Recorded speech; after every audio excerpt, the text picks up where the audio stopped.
Corporation. I am Dishan Veerakon. And a very good evening to you. I'm Sharifa Tahir. Let's take a look at the headlines.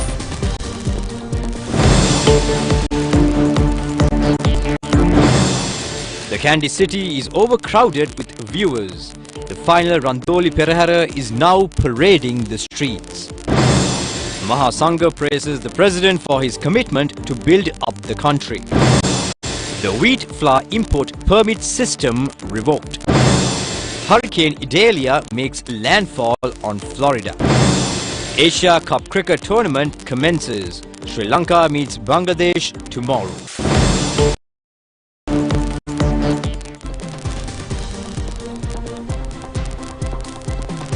Now moving on to those and other stories in detail. Today is the Nikini full moon Poya Day, which had paved the way for many significant incidents in the history of the Buddha Sasana. Many religious programs have been organized in Buddhist temples to mark the Poya Day. Conducting of the first Dharma Sangayana for the well-being of the Sasana following the passing away of the Lord Buddha had taken place at the Rajakahanura on a Nikini full moon Poya Day. It was conducted in the presence of 500 Arahat Bhikkhus, including Ananda Mahathera, who attained Arahathood on the day of the Mahasangayana. According to the Sasana history, on this occasion, Ananda Mahathera had delivered the noble Dhamma and Upali Mahathera the code of discipline. It was also on a Nikini full moon Poya Day that the performance of the Vas Vinaya Karma on bhikkhus who had not attained the performance prior to this date takes place. The Nikini Poya Day is also known as the Dharamiti Poya, symbolizing a cultural feature of the Sinhala Buddhists.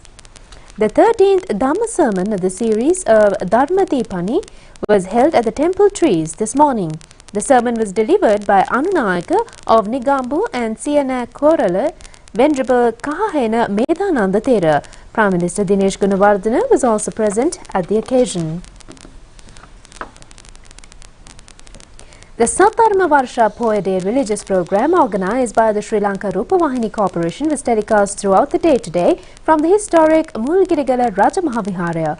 Buddha Puja, Dhamma sermons, Dhamma discussions and community service programs were held at the temple.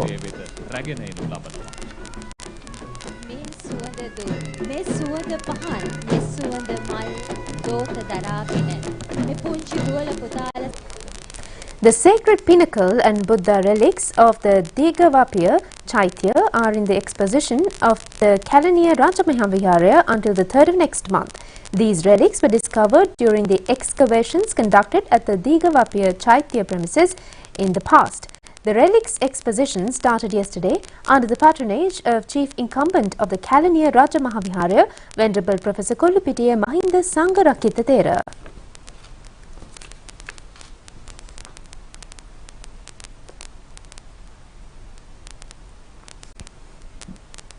The Pilgrim's Rest of the Physical Planning Department in Katragama was again handed over to the Kirivehara Raja Mahaviharaya.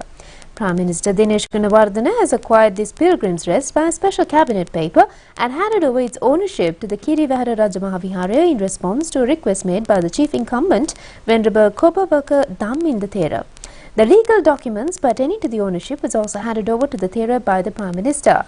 A special passenger bus service between the Anuradhapura railway station and Jayashree Mahabodhiya premises is now available for the convenience of the devotees. This service was launched this morning under the patronage of Minister Dr. Bandula Gunawardena. This service is available on weekends and Poya days at a concessionary fee of 50 rupees.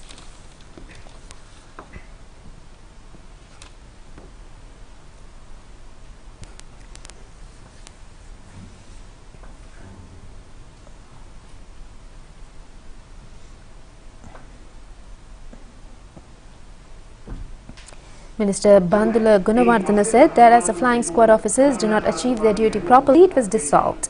Later, Anuradhapura depot manager informed that the daily income of the depot has increased by 1.3 million rupees without the flying squad.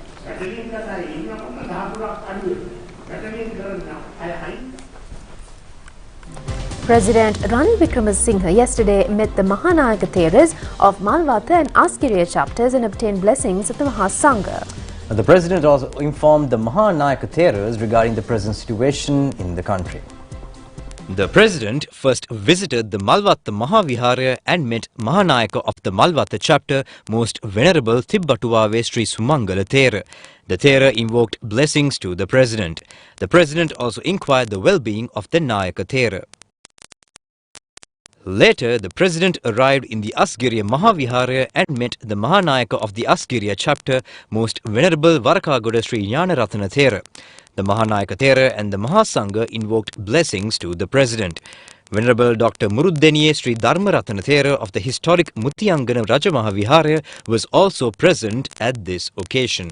Then the President met the Anunayaka of the Malvatta chapter, Venerable Dimbul Kumbure Sri Vimaladhamma Thera, and had a mutual discussion. Went to the Asgiri Gedige temple and participated in religious observances. The President also met the Anunayaka of the Asgiriya chapter, Venerable Veneruwe Upali Thera, and held a short discussion. Later, the President met the Anunayaka of the Asgiriya chapter, Venerable Anamaduwe Dhamma Dasi Thera, and enlightened the Thera on the economic reconstruction program implemented by the government. President Ranil Wickremesinghe said that the country's economic landscape is currently transitioning out of financial turmoil. This revival is being facilitated through the implementation of a foreign debt optimization program and a series of substantial economic reforms. Presently, local banks are grappling with challenges leading to restricted access to funds. He said that a significant number of domestic banks find themselves burdened with debt. Should the banking system falter, it could precipitate severe financial repercussions. Moreover, the central bank has received liabilities from the Employees' Provident Fund. Endeavours are underway to convert these liabilities into long-term bonds. The President said that while a marginal disparity in interest rates exists, it bears no detrimental impact on depositors.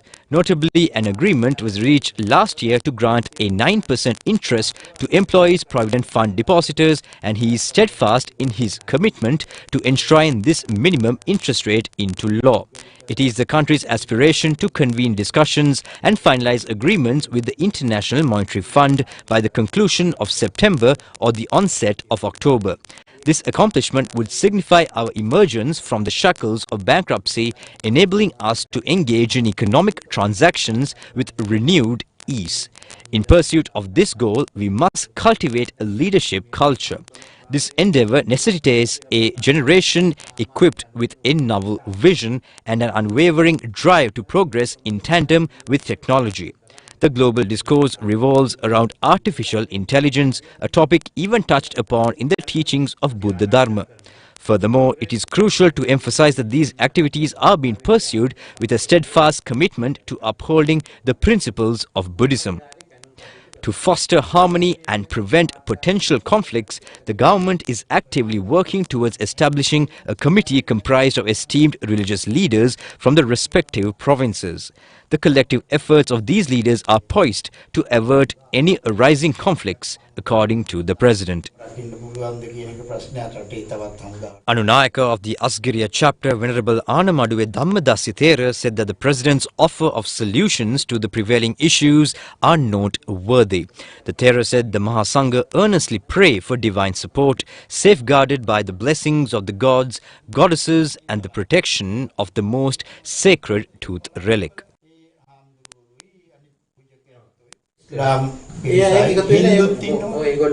ඒගොල්ලෝ එකතු වෙලා තීරණ ගන්න මට්ටමකට එනවා නම් ඒ පළාත්වල ඒක හොඳයි. ඔය උඟක් ගැටුම් අඩු කර ගන්න පුළුවන්. වවුනියාව ඒක සිදු වෙලා තියෙනවා. Now, Asbasma beneficiaries obtained their allowances from state banks today as well. Our correspondents reported that a large number of beneficiaries have gathered to state banks to get their allowances since morning today. The Treasury had released a sum of nearly 4.5 billion rupees for the payment of allowances at the first stage. Accordingly, 1.5 billion beneficiaries will receive money. Payment of allowances commenced yesterday. Payments are being made by the Bank of Ceylon, People's Bank and several other state banks. With the provision of the first installment, a program is underway to eliminate ineligible recipients is also scheduled to be speedily conducted. The general public have been requested to extend their cooperation in this connection. Complaints could be submitted by calling the Welfare Benefit Board through telephone number 1924. State Minister of Finance Ranjit Sembalapitiya says that the permit system needed to import wheat flour was removed with effect from last midnight. Now, he made these remarks at a press briefing held in the Ruwan Valla area. State Minister Ranjit Sembalapitiya said the prices of wheat and wheat flour decreased at the world market recently. However, the benefit of the price decrease was not passed both to the government or to the consumers. Therefore, the government decided to revoke the import permit system. However, this is a temporary solution and the government expects to open the world market in order to pass the benefit of the decrease of wheat flour to consumers in Sri Lanka. The government also hopes to protect the market of paddy, that is the alternative to wheat flour, by imposing import taxes. The government has also taken measures to prevent the creating of a monopoly in this sector. The revoke of the permit system will pave the way for consumer benefits. By imposing taxes, the state income will also increase. Now, the final Randoli Perahara of the historic Kandy Asala festival is parading the streets at present. Tens of thousands of people have arrived in the Kandy city to view the Perahara after several years. The final Randoli Perahara will be telecast live from 9:30 p.m. on the national television.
Focus has been given regarding the elephants of the Perahara. Now, through this feature program today, we focus attention on whether elephants are needed to conduct the Perahara program.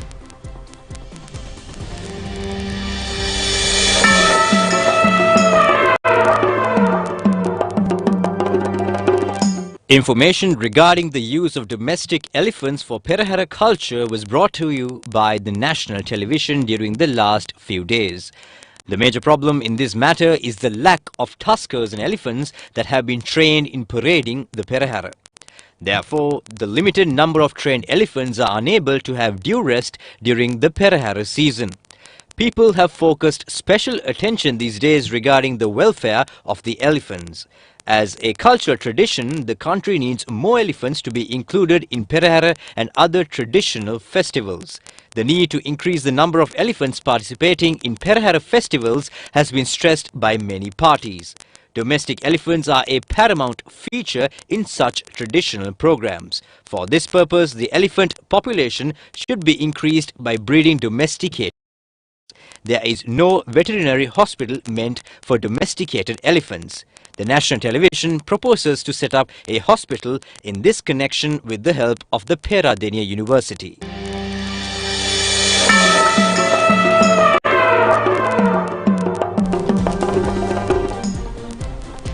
President Ranil Wickremesinghe says that he hopes to follow the pathways taken by other countries in the region to rebuild the economy of Sri Lanka. The president made these remarks addressing the Sri Lanka Sustainable Development Trajectories and Pathways Forum held at this by the Sustainable Development Council. The president, addressing the forum, expressed that he expects to totally restructure Sri Lanka's economy. Measures have already been taken in this regard. Facing the competition, Sri Lanka hopes to follow the pathways taken by the countries like Thailand, Indonesia and Vietnam in order to attract new markets, foreign investments and capital. A group of UN representatives, Prime Minister Dinesh Gunawardena and several ministers and parliamentarians were present at the forum. Look at Sri Lanka. We required annual investment of 9% of the GDP in 2019. This is just to attain the SDGs. In addition to it, now for the climate change goals, and we are a country that's bankrupt. So where do we find the resources? Now this is a question mark that all of us have. As far as Sri Lanka is concerned, we will make the best effort. And as a result of the debt crisis we've had, we would look forward. We are now taking measures to restructure the economy completely, to go follow the path that Thailand did, that Indonesia did, that Vietnam did, so that we become a highly competitive economy, and we have to learn to find our markets. We can no longer be what we were earlier, a small economy that is protected. So I hope that we will succeed in it. But it means reworking, starting from the beginning. We have to put money in to the new technologies. We have to bring in foreign investment and capital. But this is what we want to do. Because if we can develop on our own, that is less resources needed for Sri Lanka, resources available elsewhere. So let's not be a burden. I think we in Sri Lanka should no longer think of asking others for help, but let's make it on our own. Many countries have done. Take Vietnam, completely destroyed by a war, which was still able to become a world power. So there are many growing economies. So there are many instances, and we are living in the area of the Indian Ocean and the Pacific Ocean, where in East Asia, Southeast Asia, you see growth taking place. And India, with the potential for growth, and the Indian Ocean region, which will be the next area of growth. So on our own, we'll try to make it.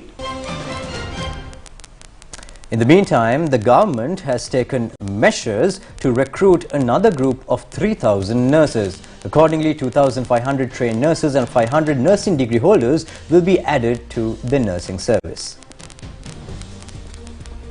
At a discussion held in the Ministry of Health yesterday, Minister Kehelia Ramukwella instructed the officials to expedite recruiting the new batch of nurses. If there is any problem in this connection, the minister instructed the Secretary of the Health Ministry to prepare a cabinet paper.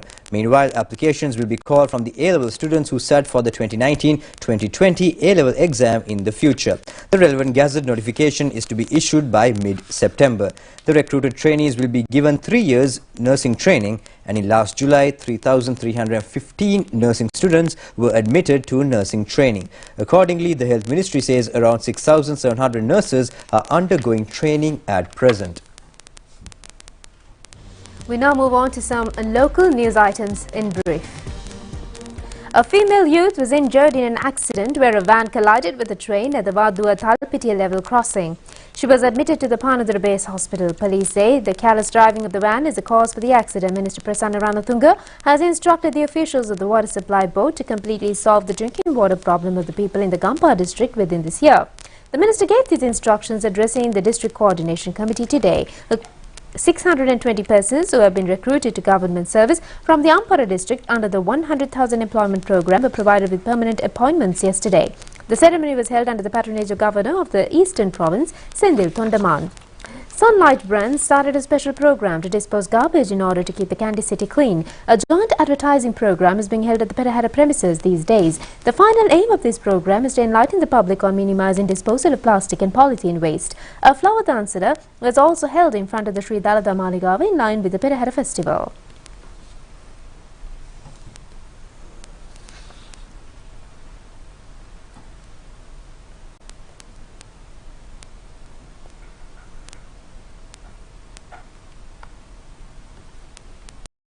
Annual prize giving ceremony of the Sirivijaya Nandana Dhamma School in Negodawatte Rawala was held recently under the patronage of Deputy Sanganayaka of the Salpitikoralaya, Venerable Halvitikala Yasasitera.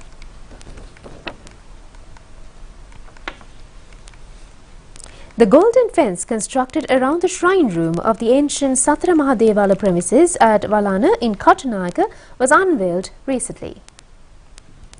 Well, that's it on local news. We'll be back with news overseas.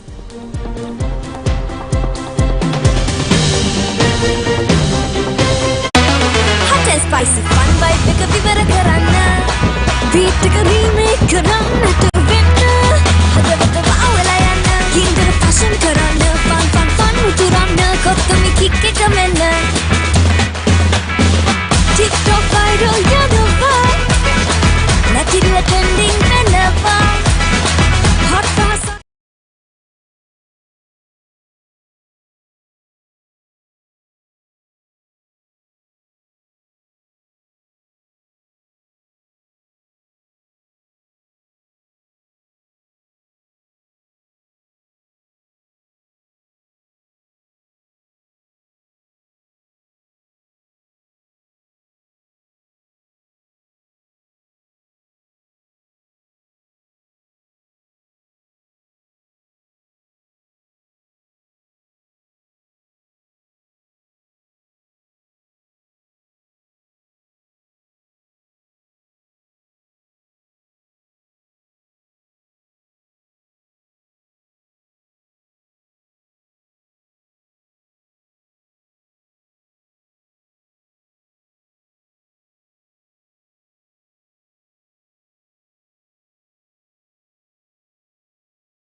Now in our sports stories for tonight, the Asia Cup cricket tournament kicked off today in Multan in Pakistan. Now the first match is played between Pakistan and Nepal. Pakistan won the toss and decided to bat first and score 342 runs for 6 wickets in their 50 overs. Pakistan is taking part in this tournament as the best ODI team of the world. This is the first time Nepal takes part in an Asia Cup cricket tournament. Fakhar Zaman and Imamul Haq started the innings. In reply, Nepal team has scored 104 runs all out a short while ago. Now the match between Sri Lanka and Bangladesh in the Asia Cup cricket tournament will be played at the Pallekele International Cricket Grounds tomorrow. Now the match is scheduled to be started at 3 p.m. Players of both teams had their practices at the Pallekele ground this morning. Sri Lanka, Bangladesh and Afghanistan will play under the B category in this tournament. Sri Lanka and Bangladesh have played 51 ODIs so far. Sri Lanka has won 40 matches. Bangladesh has only won 9 matches and 2 matches ended up without a decision. The 15-member Sri Lankan team was announced yesterday. Dasun Shanaka is the skipper of the team. Several leading bowlers do not play in this match due to various injuries. Cricket analysts point out that this is a disadvantage for the Sri Lankan team. Shakib Al Hasan leads the Bangladesh team tomorrow. Sri Lanka has won the Asia Cup in 6 occasions.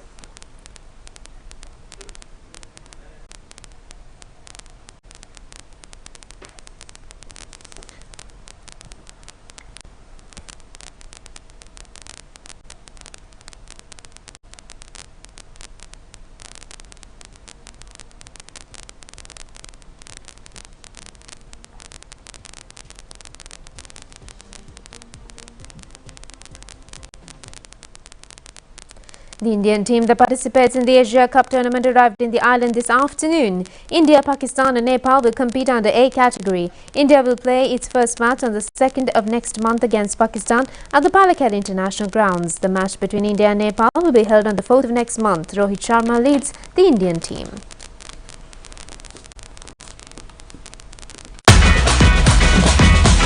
Prima Kutumi, Pantamai. Well, that's a wrap of tonight's primetime news bulletin here at the Sri Lanka Rupavahini Corporation. And until we meet again next time, do take care and good night. Good night.